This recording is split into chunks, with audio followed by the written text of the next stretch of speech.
할렐루야. 예, 우리 옆에 분 다시 한번 축복합니다. 주님 주시는 풍요로움이 당신의 것 되길 원합니다. 시작. 주님 주시는 풍요로움이 당신의 것 되기를 원합니다. 아멘. 할렐루야. 우리는 지난 시간 동안 회복을 소망하면서 이 회복의 전제 조건 4가지, 그리고 또 우리가 우선적으로 회복했으면 좋겠다라고 하는 4가지, 이렇게 함께 8주간의 회복의 시간에 대하여 은혜를 나누고 있습니다. 먼저 우리 한번 같이 읽어봤으면 좋겠습니다. 회복의 전제 조건 4가지를 이렇게 한 문장으로 이렇게 연결시켜 봤어요. 함께 읽어볼까요? 시작. 아버지 하나님을 전적으로 믿고 신뢰하며 하나님과 우리를 가로막고 있는 죄의 벽을 허물어 버려야 합니다.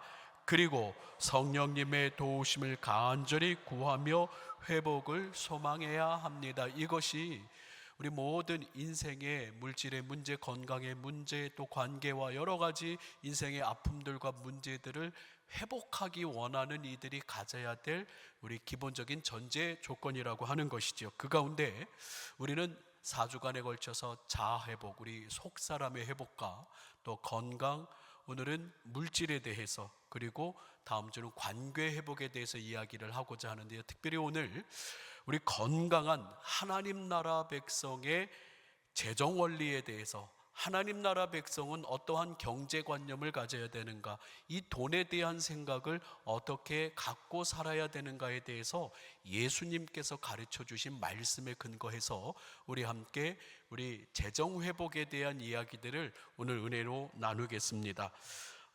돈이라고 하는 것이 우리 인생을 살아가는데 참 중요한 것이죠. 돈이 있어야 집도 사고 또 얻어 살고 밥도 먹고 자녀 교육도 시키고 취미생활도 하고, 돈이라고 하는 것이 우리 생활에 있어서 참 중요한 것은 부인할 수가 없습니다. 그렇죠? 별로 돈이 안 중요하신 분들이 꽤 있으신가 봅니다. 축하드립니다. 네, 그래요. 돈이라고 하는 게 참 우리 일상을 살아가고 생활을 하는데 정말 중요한 것이 이제 부인할 수가 없어요. 그런데 슬픈 것이 이 돈이라고 하는 것 때문에 많은 사람이 울고 웃고 죽기도 하고 살기도 하고 그래요. 이 돈이라는 것 때문에. 리차드 포스터라고 하는 신학 교수가 있습니다. 미국의 아주사 퍼시팍 대학교, 그리고 미시건의 스프링 아버 대학교의 영성신학 교수인데, 영성운동을 이 대중 모든 성도들이 이 영성훈련을 해야 된다라고 하는 영성훈련에 꽤 애를 쓰시는 분이에요. 이분이 참 유명한 베스트셀러인 돈, 섹스, 권력이라고 하는 책을 써서 우리의 삶에 아주 밀접한 이 문제들을 어떻게 해석해야 되느냐라고 이렇게 아주 귀한 통찰력 있는 책을 썼어요. 그 가운데 이 돈에 대해서 이야기를 하는데, 돈은 어두운 면과 또 밝은 면이 함께 공존한다라고 이야기를 합니다. 먼저 어두운 면을 좀 이렇게 보게 되면 하나님보다 더 섬기는 존재가 되기도 하고, 또 천국을 들어가는데 큰 걸림이 되기도 합니다. 예수님 말씀하셨죠. 부자가 천국에 들어가는 것이 어찌 그리 어려운지 낙타가 바늘기로 들어가는 것보다 어렵다라고 이렇게 이야기를 합니다. 탐욕으로 인간을 죄악의 구렁텅으로 몰아넣을 수 있는 이런 이 물질의 돈에 어두운 면이 있어요, 분명. 근데 또 이 돈은 반면에 이 밝은 면이 또 존재한다라고 이야기를 합니다. 이 하나님께서 주시는 복으로 하나님의 백성이 풍요한 삶을 또 살게 되고요, 어려운 사람들에게 베풀므로 사랑을 실천하는 도구가 되고, 선한 사마리아인처럼 사람을 살리는 일에 쓰이고도 합니다. 이처럼 이 돈이라고 하는 것이 우리의 생활에 많이 밀접하게 관련되어 있는데, 어두운 면을 쫓아가며 살 것인가 아니면 밝은 면을 쫓아가며 살 것인가, 우리의 삶에 매우 중요한 선택이 필요로 한다라고 하는 얘기입니다. 근데 이 주제넘게도 이 돈이란 놈이 참 전지전능하고자 한다라고 하는 거예요. 그래서 모든 힘을 얻고자 하면서 우리 인간이 중요하다라고 하는 가치들, 예를 들면 사랑, 사랑보다 더 위에 있으려고 해요. 돈이. 또 신앙생활보다 더 위에 있으려고 합니다. 그리고 관계, 모든 자녀, 남편, 아내, 부모, 모든 관계, 우리가 소중하게 여기는 가치보다 이 돈이란 놈이 위에 있으려고 하는 그러한 욕망을 드러내고 합니다. 그래서 이 리차드 포스터 신학자는 우리에게 이렇게 얘기합니다. 한번 저를 따라해 볼까요? 돈을 사용해야지 섬겨서는 안 됩니다. 다시 한번 따라할까요? 돈을 다스려야지 섬겨서는 안 됩니다. 그렇습니다. 이 돈이라고 하는 것에 대해서 이 리차드 포스터가 이야기를 하면서 밝은 면과 어두운 그 어느 쪽에 우리 인생이 서느냐에 따라서 그 인생이 참으로 존귀하고 가치 있는 삶을 살 것이다 라고 이야기를 합니다. 이러한 내용으로 예수님께서는 이 물질에 대해서 어떻게 말씀하셨는가? 마태복음 6장에 예수님께서 잘 우리에게 하나님 나라 백성의 재정 원리, 경제 원리에 대해서 아주 잘 소개를 하고 있습니다. 우리 예수님께서 우리에게 말씀하신 재정 원리를 하나님 말씀 앞에서 아멘하고 따르기를 주님의 이름으로 축원합니다. 첫 번째, 예수님께서는 우리의 마음과 눈을 어디에 두고 살아갈 것인지를 정하라고 말씀하셔요. 여러분들의 마음은 사랑하는 사람에게 가기 마련 아니겠습니까? 여러분의 마음이 누구한테 갑니까? 사랑하는 사람에게 가요. 좋아하는 것에 가요. 여러분의 시선은 어디를 바라봅니까? 사랑하는 사람을 바라보고 좋아하는 것을 바라봐요. 취미생활을 참 좋아하는 분이 있으면 취미생활 하는데 여러분의 마음이 가죠. 저는 이 코로나 때 자전거로 이렇게 운동을 좀 했습니다. 자전거를 참 좋아하는데 처음에는 3,000원 내고 1시간 자전거를 타다가 이거보다 나보다 더 빨리 달리는 자전거 있네 하면서 이렇게 자전거길에 자전거를 보니까 막 쫄쫄이 입고 자전거 타시는 분들 이렇게 보이면서 자전거가 막 눈에 들어오더라고요.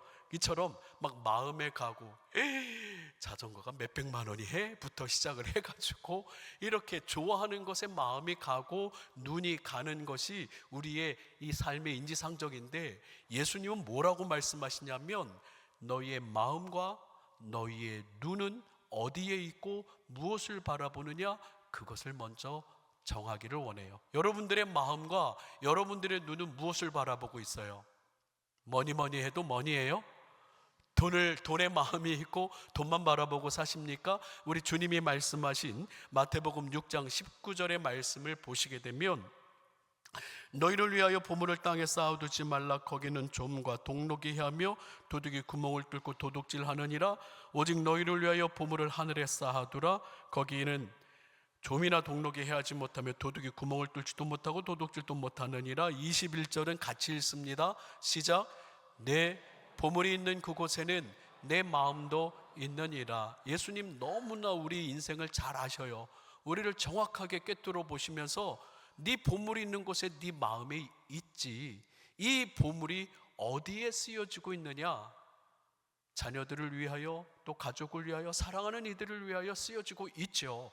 그런데 이 보물이 쓰여지는 그곳이 더 높고 더 고상한 하나님의 귀한 뜻에 있기를 바라시면서 예수님 계속해서 말씀하십니다. 22절에 눈은 몸의 등불이니 그러므로 내 눈이 성하면 온몸이 밝을 것이요 눈이 나쁘면 온몸이 어두울 것이니 그러므로 내게 있는 빛이 어두우면 그 어두움이 얼마나 더하겠느냐라고 이야기하면서 내 눈이 물질 때문에 어두워지고 가리워지지 않기를 정말 바라봐야 될 것, 손가락을 바라보는 것이 아니라 손가락이 가르치는 저 너머의 하나님 나라의 비전과 하나님의 뜻을 위하여 살아가는 이 사명자의 길을 예수님 바라보기를 원하시지, 우리의 눈이 어두워서 지금 이 앞에 있는 곳에 온통 마음이 이 앞에 있는 쾌락과 즐거움과 물질에 우리의 시선이 고정되어 있는 것을 예수님 말씀하시면서 우리의 눈이 어둡지 않기를, 우리의 마음이 주님이 기뻐하시는 곳에 있기를 그렇게 주님 첫 번째 말씀하시는 거예요. 어떤 목사님이 하나님 나라 비전을 바라보지 않고 물질만 바라본다면 그 교회는 참담하지 않겠습니까? 어떤 목사님이 명품만 바라보고 골프장 가기를 목회 현장보다 더 좋아하면 그 교회 하나님 나라의 소망이 있겠습니까? 여러분, 어떤 교회를 보니까 목사님하고 장로님하고 권사님들하고 막 싸워요. 교회 지분이 누구께 더 많은가, 누구에게 더 많은가. 예? 정말로 여러분들, 저는 목회자이기 때문에 목회자 이야기를 했지만 우리 성도님들의 입장에서 우리 모두가 다 하나님의 백성인데, 하나님의 백성들로서 우리의 마음과 우리의 눈이 어디를 바라보고 어디에 있는지 예수님께서는 정하라고 물어보십니다. 얼마 전에 저희 이제 작은 아들이 제대해서 집에서 계속 요즘에 밥을 먹고 또 이제 복학할 준비를 하면서 이런저런 얘기를 나눕니다. 아시는 분은 아시겠지만은 저희 작은 아들은 경영학과를 다니고 있는데 그러는 거예요. 아빠, 저는 돈을 많이 벌 거예요. 그래, 많이 벌어. 하면서 자기가 어떻게 돈을 많이 벌 건지 투자도 해야 되고 또 이곳에서 또 일을 하면서 뭐 어떻게 저떻게 막 돈을 자기는 많이 벌어서 뭐 할 거라고 막 돈을 많이 벌겠다고 아주 그 침을 튀기면서 막 얘기를 해요. 그래, 돈을 많이 벌어. 근데 제 마음이 그 얘기를 듣는데 많이 슬픈 거예요. 아들아, 우리 아들이 좀 이 돈을 많이 버는 데만 이렇게 마음을 쓰지 말고 앞으로 어떻게 무엇을 위해서 살아가야 될 것인가, 너의 마음이 무엇을 바라봐야 될 것인가 좀 고민했으면 좋겠다. 하나님의 백성이니까 하나님 나라를 위하여서 하나님의 뜻을 위해서 그 기쁨 되기 위해서 좀 살면 안 되겠냐. 너가 좀 인생을 보람 있게 많은 사람들에게 빛을 비추면서 많은 사람들을 좀 행복하게 하면서 살면 안 되겠냐. 그랬더니 그것도 돈이 있어야 되잖아요. 그래, 그것도 돈이 있어야 되는 건 맞긴 한데 하면서 돈을 많이 벌겠대요. 그러면서 하는 말이, 아빠, 그런데 걱정하지 마세요. 제 마음에 하나님 계셔요. 제 중심에 하나님 계시니까 아빠가 걱정하는 게 뭔지 알아요. 그래서 하나님 영광을 위해서 살 거예요. 그리고 그 아이는 왜 이렇게 나무를 좋아하는지 세계 곳곳에 나무를 심어주겠대요. 착한 일을 한다고. 예, 물론 그런 갖가지 뜻을 갖고 있는지 모르겠지만 나무도 심어주고 하나님 영광 위해서 살겠다고 그런 얘기를 하면서 식사 시간에 한참 침을 튀기면서 얘기를 한 적이 있었는데, 여러분, 만약에 하나님이 제 중심에 없어요, 저는 돈을 많이 벌 거예요, 돈을 많이 벌어서 행복하게 살고 자식들 다 정말로 부족함 없이 키울 거예요, 그걸로 만약에 끝났다면 참 그 얘기 듣는 여러분들의 마음도 좋겠습니까? 그래 돈 많이 벌어라, 그래 잘한다 그러실 거예요? 너무 슬프지 않아요? 저는 너무너무 슬펐어요. 만약에 그것으로 끝났을 때라면. 그래서 아들, 하나님 나라를 바라보고 정말 많은 사람들에게 유익을 끼치고 선을 베풀면서 보람 있는 인생을 좀 살았으면 좋겠다. 결론적으로 제 마음에 하나님이 있어요 라고 하는 그 중심의 마음을 나눴기 때문에 제가 정말 안심하면서 좀 더 걱정했지만 이렇게 이야기를 마쳤지만요, 여러분, 이 대화는 오늘 신앙생활하는 우리 모두에게 함께 고민되는 대화가 아닐까. 그래서 예수님께서는 이 마태복음 6장 22절에 우리에게 얘기하시는 거예요. 내 보물이 있는 곳에 21절에 내 보물이 있는 곳에, 그곳에 내 마음도 있다라고 이야기하고, 우리의 눈이 무엇을 바라보는가, 어두움으로 우리의 눈이 가리워지지 않았으면 좋겠다라고 우리의 마음과 눈이 어디 있는가 정하라고 하십니다. 사랑하는 성도 여러분, 우리의 마음과 눈이 무엇을 바라보고 어디에 있는지 주님 앞에서 온전히 정하시기를 주님의 이름으로 축원합니다. 두 번째로 예수님이 마태복음 6장에서 물질에 대하여 또 이야기하셔요. 같이 한번 읽어보겠습니다. 예수님께서는 시작. 예수님께서는 물질의 순서를 분명하게 정하라고 말씀하십니다. 물질의 순서, 앞에 첫 번째와 같은 맥락이지만요, 예수님께서는 더 정확하게 예수님의 제자들에게 이렇게 묻습니다. 6장 24절의 말씀을 같이 한번 읽어보겠습니다. 시작. 한 사람이 두 주인을 섬기지 못할 것이니 혹 이를 미워하고 저를 사랑하거나 혹 이를 중히 여기고 저를 경히 여김이라. 너희가 하나님과 재물을 겸하여 섬기지 못하느니라. 아멘. 이 물질이라고 하는 것이 참 대단한 놈이에요. 엄청 힘이 있고 대단한 놈이라 그런지 예수님께서도 이게 감히 하나님과 견줄 수 없는데 여기 견주는 자리까지 우리의 마음을 다 아셔서, 우리가 물질을 섬기는 걸 아셔서 하나님을 섬기는 그 vs 견주는 그 자리까지 올려놔요. 하나님을 섬길래? 누구를 섬길래? 물질을 섬길래? 하나님과 재물을 겸하여 섬기지 못할 것이라고 이야기를 합니다. 오늘 우리는 이 자리에서 이것을 먼저 고백해야 된다라는 거예요. 그렇죠. 돈도 있어야 됩니다. 돈이 있어야 되죠. 많이 있으면 좋고 또 풍요로우면 좋을 수 있습니다만은 하나님의 창조의 원리는 돈을 섬기는 것이 아니라 돈을 다스려야 되는 것이 하나님의 창조의 원리라고 하는 거죠. 창세기 1장 28절에 우리 인간을 만드시고 하나님이 축복하십니다. 생육하고 번성하며 땅에 충만하라.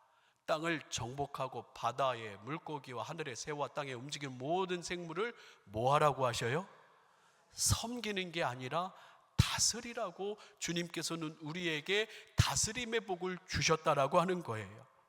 그런데 우리 인생이 얼마나 연약한지 다스려야 할 존재들을 섬깁니다. 큰 나무 아래에 나가서 나무의 신에게 빕니다. 큰 바위와 여러 귀신과 우상들에게 섬겨요. 하나님은 우리 모든 인생이 돈뿐만 아니라 모든 피조물을 섬기는 것이 아니라 하나님의 경륜 안에서 잘 다스리길 원해요. 제가 최근에 소개했던 이 큰 산깨기 최병락 목사님의 책을 소개했었죠. 거기서 참 좋은 통찰력으로 말씀하셔요. 저를 한번 따라 합니다. 돈을 부릴 줄 아는 사람. 예, 우리 사랑하는 성도들이 돈을 부릴 줄 아는 사람이 되기를 원합니다. 이 책에서 이렇게 이야기하고 있어요. 같이 한번 읽어볼까요? 시작. 가만히 보면 선교 헌금을 보내고 장학금을 헌금하고 전도와 선교에 써달라고 헌금하시는 분들이 다 형편이 넉넉한 건 아니다. 그런데 공통점이 있다면 다 물질을 다스릴 줄 안다는 것이다. 내 물질을 가지고 내가 마음대로 할 수 있는 사람이 물질을 다스리는 사람이다. 그들은 돈이 많든 적든 상관없이 있는 돈에게 명령하여 일을 시킬 줄 아는 사람이다. 예, 그래요. 이렇게 선교하고 구제하고 또 교회 공동체를 세워가는 이 나눔에 귀한 물질을 다스리는 분들이 다 넉넉한 분은 아니라는 거예요. 그런데 이분들의 공통점이 물질을 다스릴 줄 아는데, 그 다음 같이 한번 읽어봅니다. 재물아, 시작. 재물아, 너는 저 아프리카 우간다로 가서 우물이 되어라. 돈아, 너는 중앙아시아로 가서 성전 건축의 벽돌이 되어라. 다음, 나는 오늘 직장에 있고 출근에 돈을 벌어야 하기 때문에 내 몸은 거기 못 가지만 대신 내 돈을 심부름시켜서 세계 곳곳의 선교지에서 주의 일을 하게 한다. 그렇습니다. 여러분들이 돈을 다스리어 여러분들의 돈을 심부름시켜서 하나님 나라와 하나님의 영광을 위해서 다스리며 쓸 줄 아는 그러한 참으로 건강한 하나님 나라 백성의 재정 원칙을 갖고 있는 청지기가 되라고 이야기합니다. 가난해도 돈을 호령하면서 하나님이 기뻐하시는 곳에 심부름 보내는 사람이 있어요. 근데 반면에 재산이 많은 부자이면서도 돈을 섬기고 돈의 노예가 되어서 1,000원짜리 하나 쓰는 것도 겁을 떨며 벌벌 떠는 사람이 있어요. 돈아, 내 손에서 네가 나가면 나는 못 살아. 나와 함께 꼭 있어다오 하면서 돈의 겁박과 협박에 겁먹고 벌벌 떨고 돈을 섬기는 이들이 있다는 거예요. 하나님의 눈에는 누가 진짜 부자일까요? 하나님의 마음에는 누구에게 더 큰 풍요와 진짜 복을 허락하고 싶으실까요? 물질을 다스릴 줄 아는 사람에게 하나님께서 아브라함의 풍요와 축복을 더하여 주실 줄 믿습니다. 사랑하는 성도 여러분, 우리 주님이 말씀하실 거예요. 아, 그래, 너는 거기까지 하자. 하나님께서 더 기뻐하시지 않는 그 마음이 있다면, 여러분, 우리는 예수님께서 가르쳐 주신 이 두 가지를 분명히 정해야 돼요. 첫 번째 뭐라고요? 우리의 마음과 우리의 눈을 어디에 두고 살아가야 될 것인지 예수님 먼저 정하라 하십니다. 네 보물이 있는 곳에 네 마음도 있잖아. 너의 마음과 너의 눈은 무엇을 바라보고 살아? 돈만 바라보고 쾌락만 바라보고 사는 그런 인생, 그것이 목적이 되는 인생, 주님이 원치 아니하신다는 거예요. 두 번째로 예수님께서는 물질의 순서를 분명히 정하라고 하십니다. 여러분의 인생에 물질은 몇 번째 있어요? 하나님이 첫 번째, 그리고 나 두 번째, 물질 그 다음에 있어야 되는 거 아니에요? 그런데 어떤 사람들은, 많은 사람들이 물질이 맨 위에 있어요. 하나님, 돈 주세요. 저 어렵고 힘들어요. 물질 주세요. 하나님, 안 주면 나 안 믿을 거예요. 돈 많이 주는 데 가서 빌 거예요. 예. 그러니까 하나님은 여러분들의 종이에요. 하나님이 여러분들의 종이 아니십니다.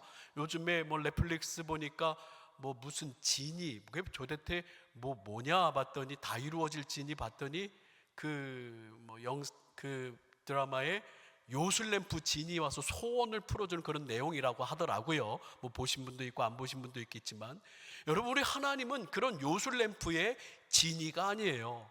근데 신앙인들 중에서도 하나님보다 물질이 더 위에 있어요. 하나님, 금 나와라 뚝딱, 은 나와라 뚝딱, 안 나오면 나 화낸다 뚝딱. 다른 곳에 가서 빌 거예요. 불교로 갈 거예요. 여러분, 정말 예수님께서 우리에게 원하시는 게 뭐예요? 우리 가난하게 살라고요? 없이 살라고? 아닙니다. 우리 하나님은 우리 사랑하는 모든 성도가 풍요롭고 에덴 동산의 모든 축복과 은혜를 누리면서 행복하게 살기를 원하지만, 온전히 우선순위가 뭔지 그것부터 정하고 복을 받으라는 거예요. 마태복음 6장 33절, 너무나 유명한 말씀, 다 많이들 외우실 거예요. 같이 함께 외워봅니다. 시작. 그런즉 너희는 먼저 그의 나라와 의를 구하라. 그리하면 이 모든 것을 너희에게 더하시리라. 주님의 약속입니다. 아멘. 주님의 약속이에요. 마지막으로 우리 예수님께서는 마태복음 6장에 우리가 경제적으로, 재정적으로 어렵고 힘들고 고통당하는 걸 잘 아신다라고 이야기합니다. 잘 아시기 때문에 예수님은 염려하지 말아라. 이 우선순위만, 이 마음만 너희가 온전히 정하면 걱정하지 말고 염려하지 말아라고 예수님 말씀하셔요. 우리 6장 26절에 예수님께서 뭐라고 말씀하시냐면, 공중의 새를 보라. 심지도 않고 거두지도 않고 창고에 모아두지 아니하되 너희 하늘 아버지께서 뭐 하신다고요? 기르시냐니 너희는 이것들보다 귀하지 아니하냐. 27절에 보니까 너희 중에 누가 염려함으로 그 길을 한 자라도 더할 수 있느냐. 또 너희가 어찌 의복을 위하여 염려하느냐. 들의 백합화를 보라. 30절에 오늘 있다가 아궁이에 던지는, 내일 아궁이에 던지는 들풀도 하나님이 이렇게 입히시거나 하물며 너일까 보냐. 염려하지 말라고 그래요. 우리가 염려하는 거 예수님이 아셔요. 그렇죠? 얼마나 많이 염려하시는지, 염려하는 걸 아시니 34절에 보니까 예수님이 이렇게 말씀하셔요. 같이 읽어볼까요? 시작. 그러므로 내일 일을 위하여 염려하지 말라. 내일 일은 내일이 염려할 것이요 한날의 괴로움은 그날로 족하니라. 아멘. 예수님이 우리 염려하는 거, 물질 때문에, 재정 때문에, 경제력 때문에 염려하는 거 아시니까 말씀하시는 거예요. 들에 핀 백합화를 보라고요. 공중에 나는 새를 보라고요. 또 이 아궁이에 던져지는 이 들풀마저도 하나님께서 기르신데 하물며 너일까 보냐. 그만 좀 걱정하고 하나님께 맡기라는 거예요. 여러분들 이 시간 마지막으로 우리 주님께 맡기시기를. 여러분들 경제적으로, 재정적으로 힘들고 어려운 상황 여러분 있을 수 있잖아요. 저도 결혼하기 전에 경제적으로 부끄러운 이야기인데 한 몇백만 원 이렇게 보증을 쓴 적이 있었어요. 근데 그 친구가 안 갚아가지고 그거 다 누가 갚아야 돼요? 네, 제가 갚았어요. 막 전화가 오는 거예요. 왜 안 갚냐고. 아니 저는 제가 안 썼어요. 그렇잖아요. 제가 안 썼어요. 제가 쓴 거 없어요. 근데 그 사람은 계속 원하지 않지만은 저한테 요구를 하는 거예요. 네가 쓴 거나 마찬가지고 네가 해결해야 되고. 우리 인생을 살아가면서 이런 일들이 없나요? 내가 원치 않는 경제사고가 일어납니다. 어떨 때는 내 욕심으로 큰 아픔에, 경제적인 아픔이 있어요. 그런데 이러한 염려들 예수님께서 우리의 연약함을 아시고 뭐 하신다고요? 뭐 하지 말라고요? 염려하지 말라고 얘기하셔요. 사랑하는 성도 여러분, 여러분들의 가정에 또 여러분의 재정에 하나님께서 정말로 풍요를 주시고 정말로 주님께서 복 주셔서 주님의 영광을 위해 쓰임받기를 원하시는 것 우리 주님의 마음인 줄 믿습니다. 그러나 오늘 말씀대로 우선순위를 우리가 먼저 정하고 우리의 마음과 우리의 눈이 무엇을 바라보고 사는지, 물질이 하나님보다 높은 곳에 있는지, 물질이 나보다 높은 곳에 있는지, 내가 물질을 섬기고 있는지 그 마음부터 정하고 그 다음에 하나님께 구하라는 거예요. 염려하지 말고 여러분들 구하시고 아뢰시고 주님께 능력 구하시면 주님께서 여러분들에게 큰 은총과 회복의 역사로 함께 하실 줄 믿습니다. 마지막으로 여러분들 그래서 잘 먹고 잘 사십시오. 아멘으로 끝나면 여기서 이거는 복음이 아니에요. 그래서요, 회복되고 풍요를 누려서 잘 먹고 잘 사는 것으로 끝나는 것이 아니라 하나님 나라 복음을 위하여 많은 영혼들 생명 살리는 일에 정말로 아름답고 복된 일에 쓰임받는 사명자의 성도들 되시기를 주님의 이름으로 축원합니다.